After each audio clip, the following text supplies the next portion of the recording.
Hey everyone, welcome back to the deep dive, your shortcut to being well informed. And today, wow, we are taking a closer look at a wellness trend that has just, well, exploded across social media. I'm talking about the Rosabella Moringa supplement. You've probably seen it, right?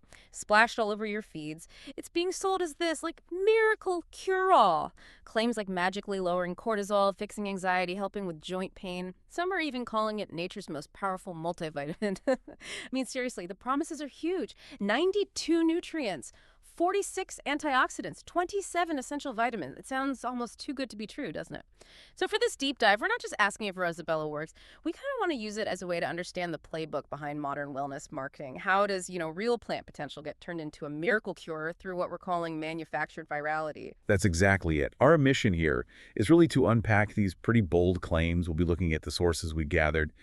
And critically, we need to separate the genuine nutritional value of the moringa plant itself, which, yeah, it has a long history of use from the specific product claims that have gone viral. It's about understanding the mechanics behind these huge online trends. Okay, so let's unpack this.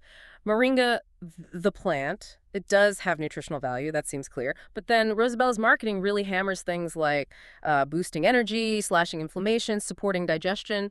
Is it even plausible for one supplement to do all that so dramatically? What should you, our listener, be thinking when you see such wide-ranging claims? What's fascinating here is that fundamentally, moringa is nutritious. That part's true. The plant itself, undeniably rich in vitamins, minerals, antioxidants, it definitely has inherent value as a nutrient-dense food. We have to acknowledge that baseline truth. But the tricky part is separating that sort of general natural goodness from the very specific, often, let's be honest, exaggerated claims made by this particular brand. Right. And here's where it gets, well, really interesting and maybe a bit iffy. Because while the plant is good, the viral marketing stuff for Rosabella seems to be stretching the science quite a bit. Our sources, especially science feedback, they actually called out Rosabella's marketing specifically, said it was making misleading claims, particularly about reducing cortisol. And then there's this other layer they've apparently been using Dr. Sebi's image to promote these unproven benefits. For anyone who doesn't know Dr. Sebi, well, he was known for some pretty controversial, unproven health ideas. Yeah. So using his image, that adds a whole level of questionable credibility, doesn't it? It does, and that brings up a really crucial point about the actual evidence. When you look for solid, peer-reviewed research, well, there just isn't strong data showing moringa significantly lowers cortisol levels, especially not in healthy people. That's a key difference that gets totally lost in all the online noise. We're not talking about a small effect. The scientific backing for those big cortisol claims, it's just not there right now. No solid research. Mm. Wow.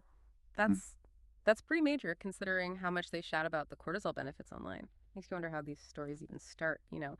But okay, here's something interesting. When we looked at real user reviews, like on Trustpilot, you do see some people saying their joint pain got better or their digestion improved. How do we square that? Is it placebo or is there something there?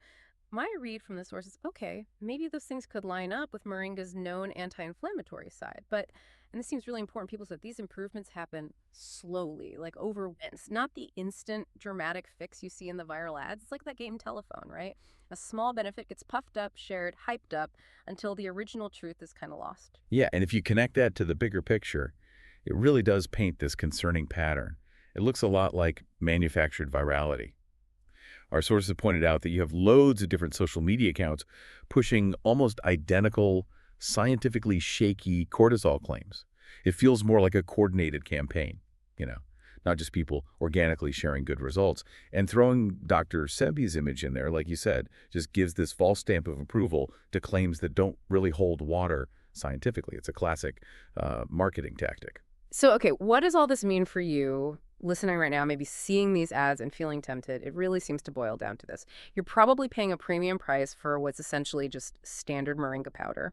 It's just wrapped up in some very slick and maybe sometimes misleading marketing, the wellness playbook in full effect. Yeah, exactly. In the end, look, moringa might have some merit if you're specifically looking to add nutrient-dense greens to your diet. That's fair. But these huge viral claims about massive cortisol drops and instant symptom relief, they just aren't backed up by the current science. So it's really about managing expectations. Don't go in expecting those miracle transformations you might be seeing scrolling through your feed. Absolutely. So here's something to think about until next time. When you're navigating this huge world of wellness products and promises, how do you figure out what's actually valuable and what might just be a really well-marketed fantasy? Mull that over, and we'll catch you on the next deep dive.